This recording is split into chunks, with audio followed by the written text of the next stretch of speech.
Hi everyone, this is a quick video to support you as you begin to work on the teaching standards found in CTE.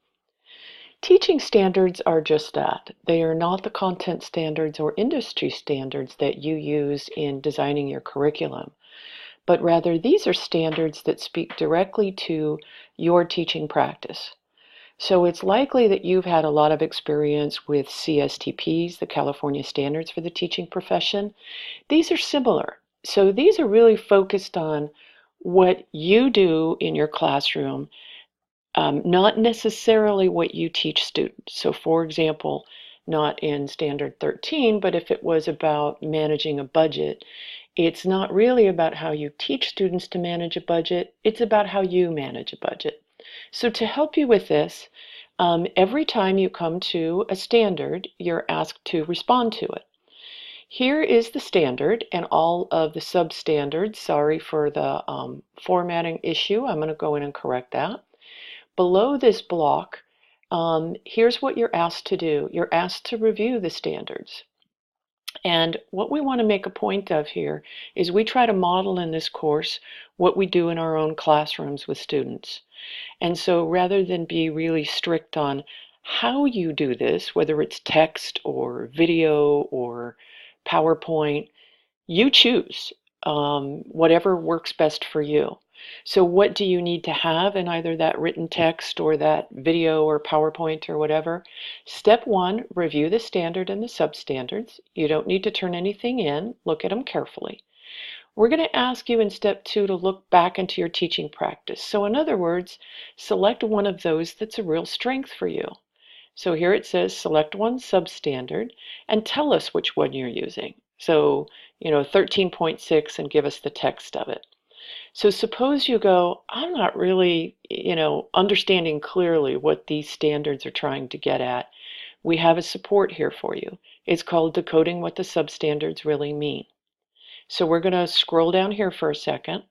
So we have here on this page something that says, for example, Standard 13, decoding what the substandards really mean. And you're like, okay, maybe I want to think of this as my strength, which is what we're calling looking back. These are like the sentence starters we use for with our students. So 13.1, suppose I want to better understand that. Here are some questions or statements to help you do that. This helps you really hone in on what the standard is trying to get at. So that's a support for you. So here we go. Choose one. Then in less than 3 sentences, we're going to ask you to choose something from your practice because it's a strength, right?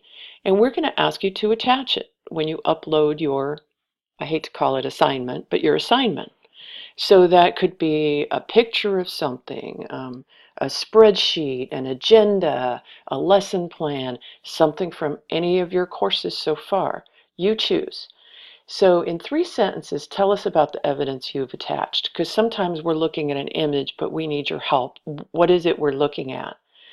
Then in 3 bullet points, explain how what you uploaded connects to the substandard you chose. So you chose a substandard, you've chosen your evidence, help connect it for us, and then attach your evidence.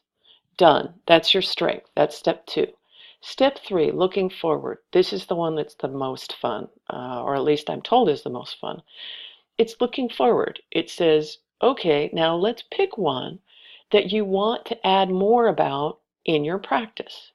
So you want to go back to your list and you want to choose one. You choose. And you say, you know what? Here's what I want to do. Suppose you want help in figuring out the standards from that point of view. Right down here is a support for you again. So let's say you go, well, I want to really, I'm interested in 13.2 and it's not really a challenge for me, but I think there are things that I could add to my practice. Here are some questions to help you. What would you want to add to your practice to increase how you utilize guidance services or placement services for students? And so you have this idea. It's like, oh, okay, I choose 13.2. What do you need to do? Tell us which substandard. Tell us where you got the idea.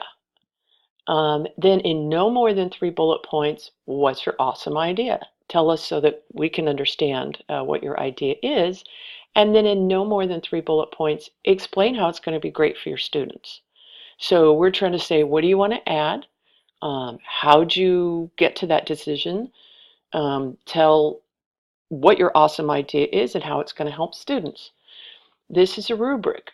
So when we look at what you've uploaded here, again, we're modeling. If you tell people what it is you're looking for, they're much more likely to be able to hit the target. So here's complete looking back, what we look for. We're going to ask you for a revision if something is over here. This is the looking back and looking forward. So down here are examples.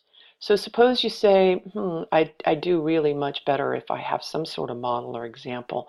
Well, here's some terrific examples. Here's a looking forward example. Here's a looking back example.